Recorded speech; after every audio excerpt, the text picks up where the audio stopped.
Hi there, this is Manny with Classic Auto Repair. Today I am looking at a 1972 Chevrolet C10 truck. We're doing a overall mechanical safety inspection to kind of get an idea where the vehicle is and what items need to be addressed either by us or by the customer. So I'm just going to go down my inspection and what I found as far as recommended items for repair. First thing I start out with is a safety inspection. And as you can see here, the headlights are okay, park lights okay. We have a brake light fault. I'm not getting any brake lights turning on when we push on the brakes. The reverse lights, when you turn them on or put the car in reverse, truck in reverse, the brake lights come on. So that means the wiring or bulbs are in the wrong location. So I think I can get the reverse lights fixed by moving them to the appropriate socket or changing the wiring. But on the brake lights, I'll have to check the brake light switch, which is under the dash, the power wire, and then the bulbs and sockets wiring itself to find out why we're not getting any brake lights back there. Next item was the turn signals. All the turn signals work on the outside.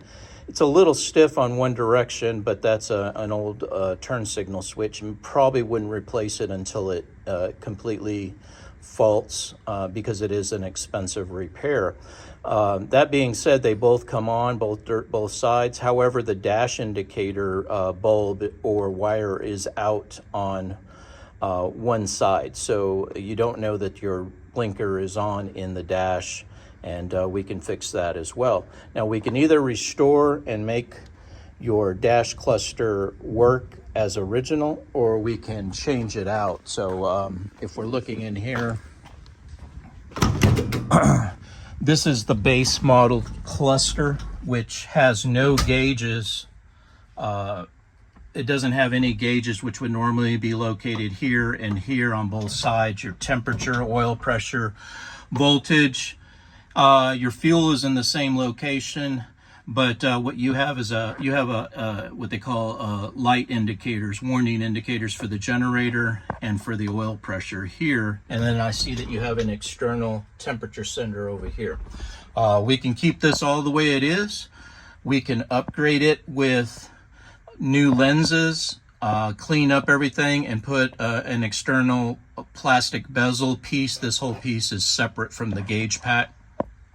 Put a new lens because it is a little fractured right here, and basically restore what you have here so that it looks just like it was brand new.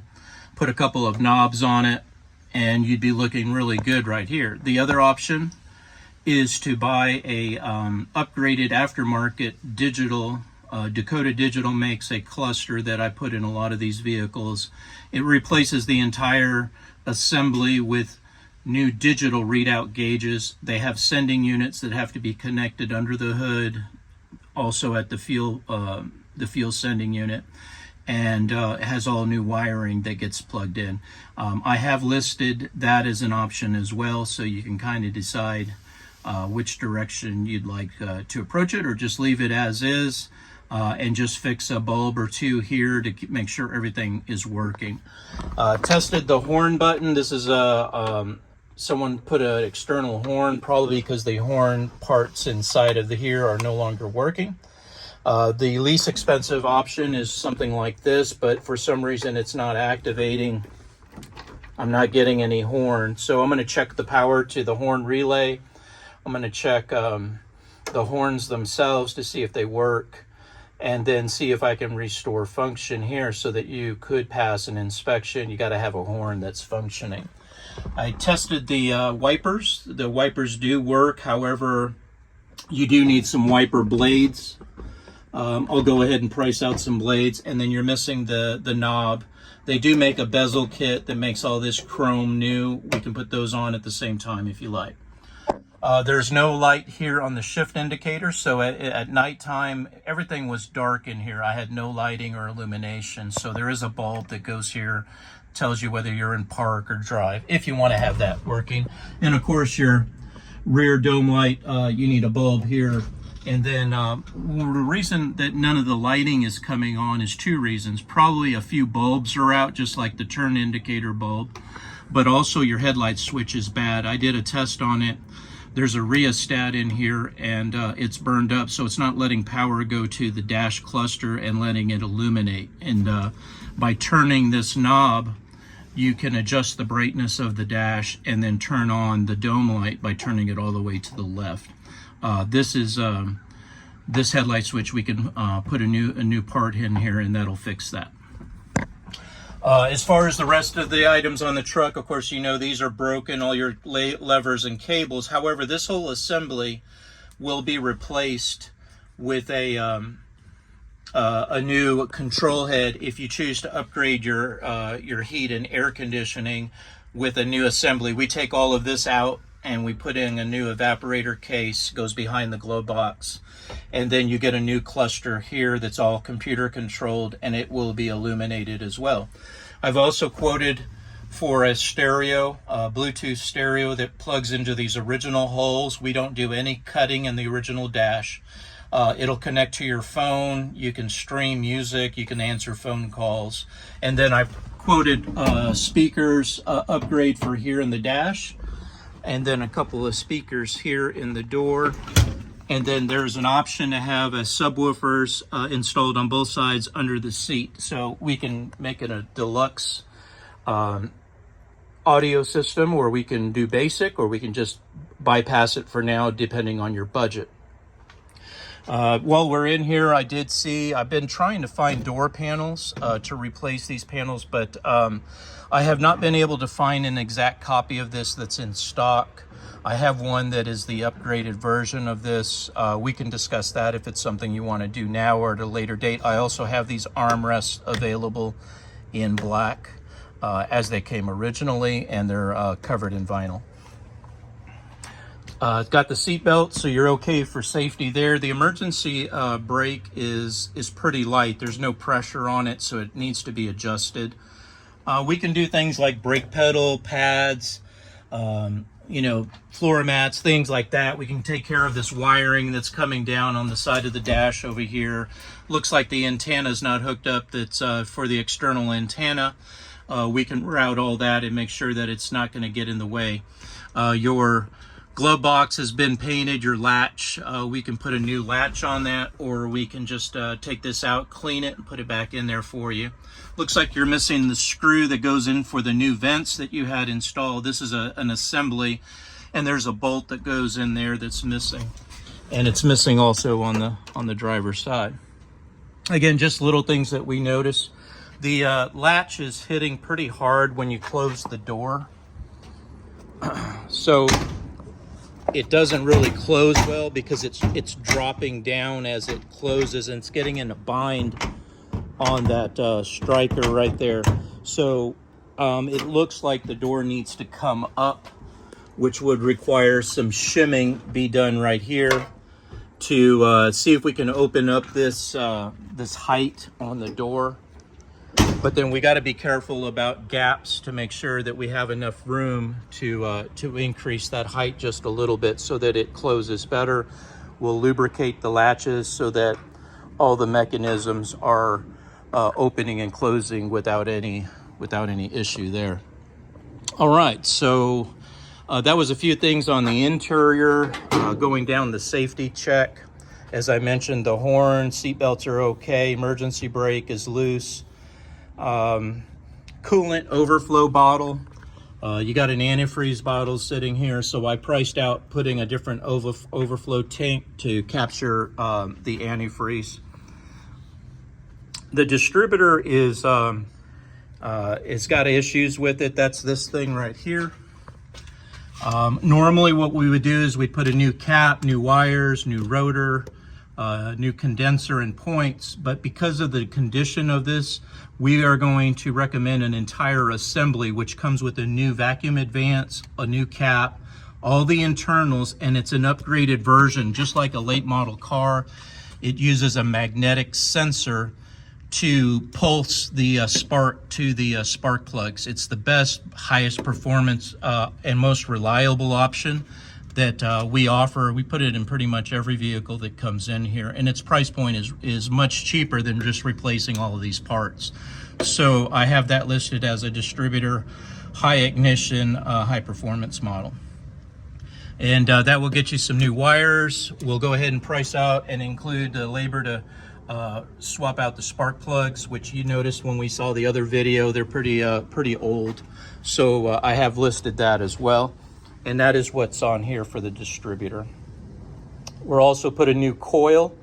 The coil on this truck is right here. This is the old original coil, and it's not producing the spark that's going to hit those spark plugs with enough voltage.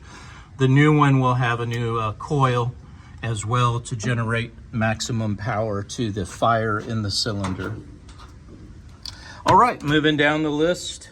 Part of that distributor is going to help with the tune-up, and then the remaining items will be spark plugs, fuel filters, adjust the timing. The carburetor, obviously we looked at it leaking right here. You can see fuel that's dripping down this, which is not a good thing. This is a fire hazard. So one of the recommendations we have here is to take this off. We can box it up if you want to keep it. We'll keep the original parts for you, and you can make a decision whether you want us to recycle them or go ahead and just have you have them so you have them for their future owner if you wanted to have the original parts. We're recommending a carburetor, and the carburetor that we're recommending is a Edelbrock 1406.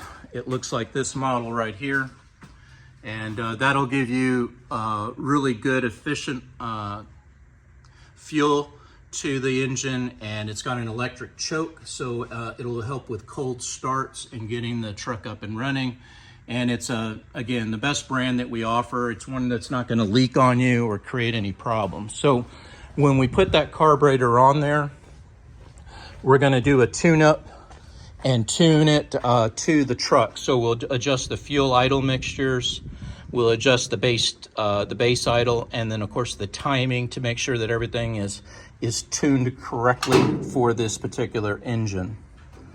All right, so moving down the list, and included in that carburetor installation is the new fuel rail, which changes this fuel line that goes here. It's going to move to another direction, and it'll have a pressure gauge on there, which will tell you the pressure that's being produced from the fuel pump. So it helps with diagnostics. It helps to make sure that you have fuel coming through from the gas tank, and it just makes it easier for us to diagnose when there's a problem. So we go ahead and put one of those on there as well.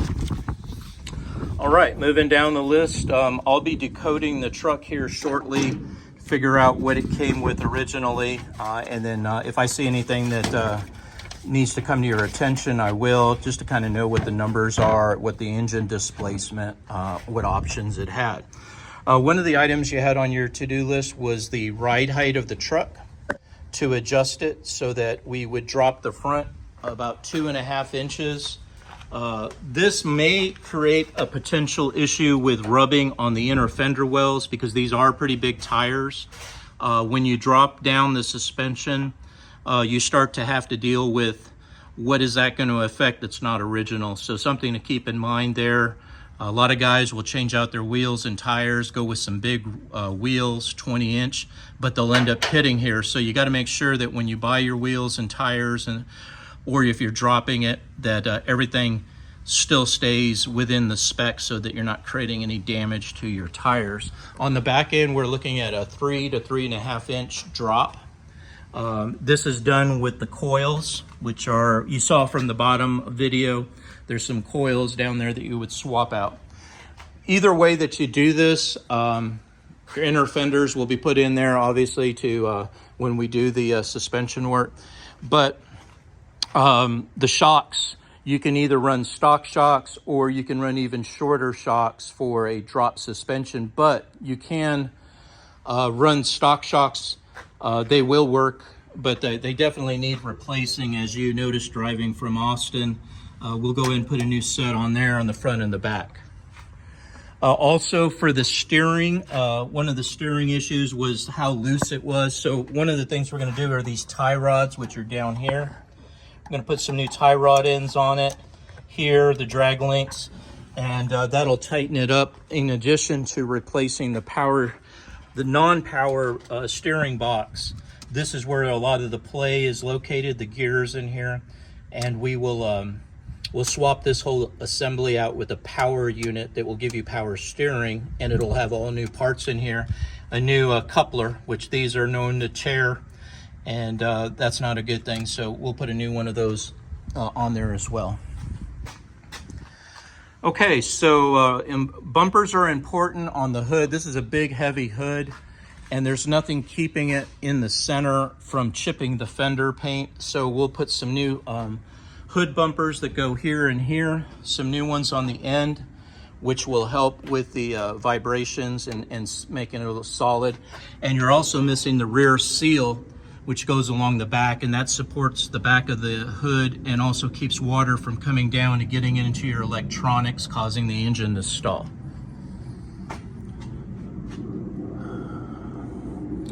Fuel gauge doesn't work. We'll have to run some diagnostics on the sending unit. It kind of depends on what you want to do with the dash cluster. If you're going to upgrade it to a digital like Dakota model, then it comes with the parts that we need to make it work with that fuel gauge. So we can do a lot of this repair and diagnostics with that particular upgrade. If not, I'll have to diagnose whether the fuel gauge is working. I can do a test on it, and then if the fuel gauge is good, then I'll run a wire back to the sending unit and see if I can find out where the fault is. Let's see, inner fender wells, we need the hardware kit, which I have put on the parts list. We talked about the steering being loose. I'm still waiting to get an estimate and bid from Rhino to do the bed liner and to help repair the fiberglass. So put some fiberglass where the holes are in the back of the bed before we get it sprayed up to that edge that you and I discussed. So I'm waiting to talk to these guys and get a quote from them. Install the missing cigarette lighter connected to a power circuit, so you have a place where you can charge your phone or use the cigarette lighter as it was intended. We're going to recommend a computer 4-point alignment. This will be done at another facility, but when we do the suspension work, whether we're dropping the vehicle, whether we're replacing the tie rod ends, at that time you're affecting the geometry of the suspension, and you want to go ahead and have that alignment done to make sure your tire wear is good and you're not burning through your tires. Okay, next item on the list.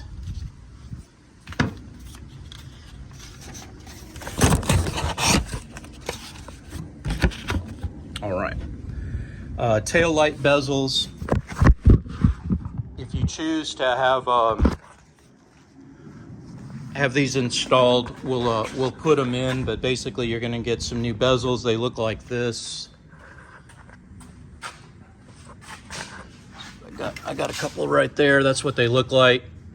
Just they're a little chrome, kind of aluminum, and they have a hardware kit that puts the clips and stuff in here. Now on your brake lights, you have no brake lights, but when you put it in reverse, this lights up, so the bulb is in the wrong socket, as I mentioned earlier. We're going to swap that and figure out what the wiring situation is there and restore your brake lights. You also don't have a license plate light, and they'll pull you over for this. It's required under the safety. There's supposed to be a light up under here, right here, and we can put that in there, hook it up to the wiring circuit for your running lights and headlight circuit. All the rest of the lights are working. The clearance lights, turn signals on the outside of the truck are in good shape. Okay, so let's keep going. We talked about the brake upgrade. What we're doing there is replacing this with a new master cylinder. We're going to put a brake booster behind it, which will give you the ability to just barely push on your brake pedal to get that brakes to stop on the truck. We're going to replace the calipers and hoses on the brake system so that everything is up and upgraded to a new braking system. You don't have to put your foot, both feet on the pedal to try to stop this truck. We also are looking at the air conditioning kit, which will replace this unit right here. Will completely be taken off. We can box it up again to save it for you if you want the original parts, but we're going to remove the heater core that's in here, the fan, blower motor, the control head, and everything that's inside of the cab that has to do with your climate control. And we'll put all new parts here, new hoses, new control valves. Everything will be new in the heating and air conditioning. We'll mount a compressor on the truck, and we'll have to put some new pulleys so that we have enough belts to drive the accessories, whether it's the power steering pump, the air conditioning compressor. Right now you only have one accessory, and that is your alternator that charges the battery, and you only have one belt drive on there right now. So I have listed that. Let's see. We talked about the stereo while we were in the truck, and the speakers, the dash cluster upgrade. I would recommend a radiator. This is a very small radiator. It's very narrow. As you can see here, there's only one, maybe two rows. So it's not very thick. And as you can see, the condition here, it's been in here a while. If you're going to start running air conditioning, making things that will make the truck run hotter, you're going to want to make sure you address the cooling system. So I have included a radiator upgrade, which will give you, it'll get you 4 rows, high efficiency, so you're getting more water movement and cooling from the air. And we're going to take the mechanical fan right here, which has a fan blade that only rotates as fast as the engine. We're going to take this off, and we're going to put dual electric fans or a single big electric fan depending on my space, and it goes on the front of the back side of the radiator. And when you have an air conditioning condenser added on the front of this, it's going to create even more heat because you're trying to cool the Freon system down on the air conditioning. So that electric fan will help draw air through here. Even sitting at an idle, if you're at a stoplight, you're sitting in traffic, just like new cars, they have electric fans that blow the maximum amount of air through the radiator to keep it cool. If you pull up with the air conditioning in the way that this cooling system is designed right now, you may potentially overheat it. So I have included that in the upgrade package. And you can see the condition of your belt here. It's got cracks on it. I'm going to go ahead and include a new alternator belt. The pulling system kind of changes, so that'll change the belt anyways. And we'll make sure to check your wiring to make sure nothing is got a short or any potential fire hazard there as well. Okay, so that's that on the radiator. Hold on just a second.